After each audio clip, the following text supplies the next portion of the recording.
वो बस हो गया, उसका जवाब वही है, तो उसमें क्या है, आपने खुद ही जवाब बता दिया। गुलाम नबी आज़ाद के रिसेंट, उसमें मैं क्या कहूँ, मुझे तो हैरानगी हो रही है कि ऐसा स्टेटमेंट एक इतना बड़ा लीडर देता है। ये तो बिल्कुल वही है जो बीजेपी, आरएसएस और जनसंघ कहती है।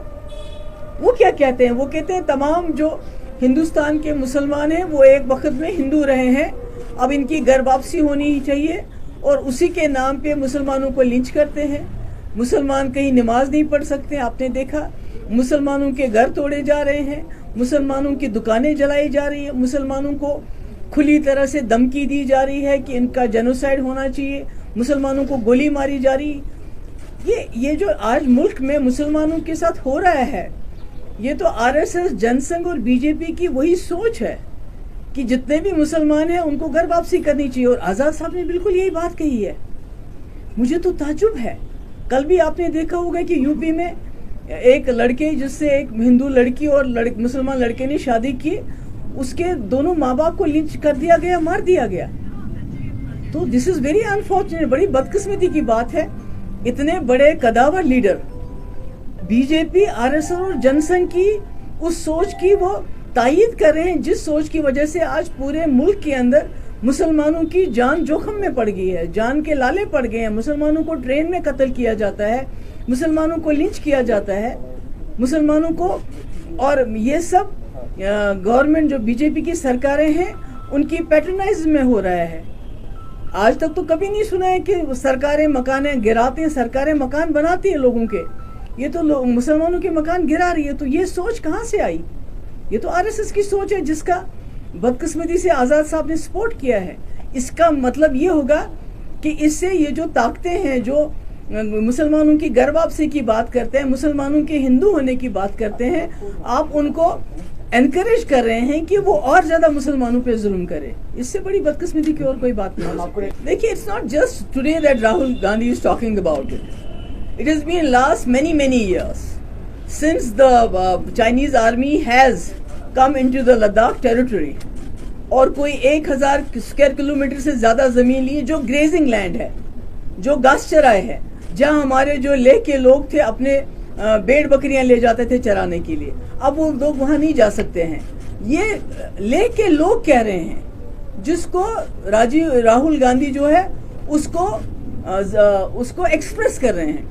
It's not about what Rahul Gandhi is saying. It's about what the people of Leh are talking. What the people of Leh are claiming that they can't take their animals any वापस धकेलने में नाकाम हो गए हैं।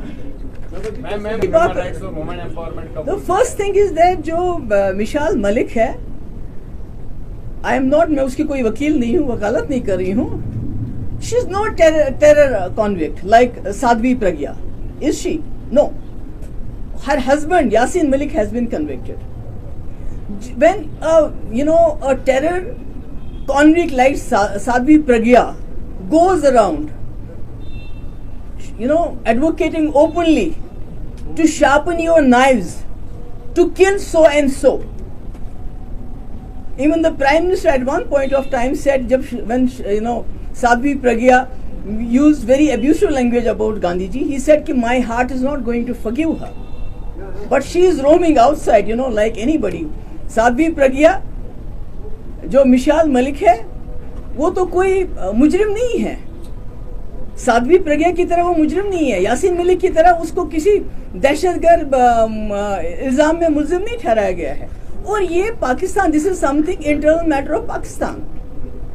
और I think the BJP government should learn a lesson from them, because Pakistan is trying to reward and honor those people who they think have been pleading their cause in J&K. What about the people like Sheikh Saab? Sheikh Sahab जैसे लोग जिन्होंने जम्मू कश्मीर, एक Muslim majority state को हिंदुस्तान के साथ मिलाया, अकेला महाराजा तो नहीं कर सकते थे ऐसा। What about that? What has BJP done to him? Instead of awarding him, honouring him, जहां भी उनका नाम है उसको नाम को मिटा रहे हैं। मुफ्ती साहब जिन्होंने जिंदगी भर who fought to win the hearts and minds of people of J&K so that Jammu Kashmir के लोग और मुल्क के लोग नजदीक आते, when they found nothing against him then they went to his mausoleum and उसमें ऑडिट किया कि भाई उनका मकबरा बनाया मुफ्ती साहब का। ये बताओ ये पैसा कहाँ से आया है? So I think BJP needs to learn a lesson from Pakistani government. They are awarding, rewarding, honouring those people who they think have been pleading their case in J&K. Contrary to that, BJP is dishonoring, disrespecting the very same people, the very same Sheikh Saab, who was in the forefront of accession of Jammu and Kashmir to the rest of the country. Mufti Saab, who fought for the idea of India throughout his life. So तो ये तो मुझे लगता है कि इससे बड़ी तो शर्मनाक बात नहीं हो सकती है। Shame on BJP for doing what they have done to Sheikh Saab's name. वो है फहाद शाह जिसको बेचारे को 2 साल हो जाएंगे अब जेल में, उसकी या कश्मीर वाला की बात नहीं है। ये जितने भी प्रेस के पीपल हैं, जितने भी यहाँ हमारे आउटलेट्स हैं प्रेस के, उनके एडवर्टीजमेंट्स बंद है, उनको मकानों से बाहर निकाला जा रहा है। यहाँ सिर्फ एक जो मीडिया एडवाइजर है गवर्नर साहब का, who is a private person, उसकी क्या अथॉरिटी है? सारा वो जो किसको ऐड देना है, किसको नहीं देना है, अखबार में किसकी खबर छपनी चाहिए, किसकी खबर नहीं छपनी चाहिए, या तो वो करता है या तो वो था जो ग्रेटर कश्मीर में इनका बंदा था जिसके खिलाफ 25 FIR है। तो ये तो बड़ी बड़ी कॉन्स्टिट्यूशन की बात कर रहे हैं कि हम जी कॉन्स्टिट्यूशन के मुताबिक चलते हैं। इन्होंने तो कॉन्स्टिट्यूशन का बेड़ा कर रखा है। यहाँ तो कोई कानून नहीं चलता है। यहाँ जितने भी अखबार वाले हैं जो सच्ची बात कहना चाहते हैं, उनके एडवर्टीजमेंट्स बंद है, उनको मकानों से खदेड़ा जा रहा है। और कुछ चंद अखबार हैं जो इनकी तूती बोलते हैं, जो इनका बात चलाते हैं, उनको एडवर्टीजमेंट देते हैं, उनको मकान दिए, उनको बंगलो दिए हैं, और सारे फैसले यहाँ जो LG साहब का कोई मीडिया एडवाइजर है वो ही सारे फैसले करता है। तो ये कैसे चलेगा? This is not done.